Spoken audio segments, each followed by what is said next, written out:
one of the most shocking things to me was just how poorly these indigenous communities are being treated.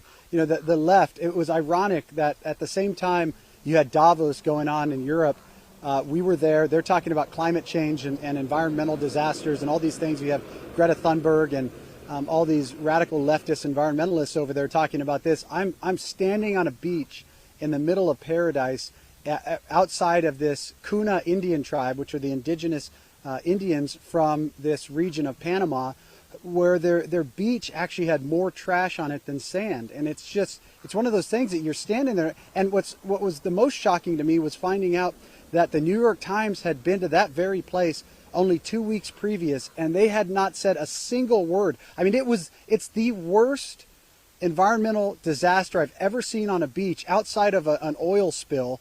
It's hard to fathom how much. And we're talking 2 to 3 feet deep of trash on this paradise. And you look at it and you say, wait a second, this is being caused by leftist policies. These guys are talking down to us about climate change and about how we're destroying the planet. And I'm standing here on this beach that has more feces and trash on it from the illegal aliens than it does sand.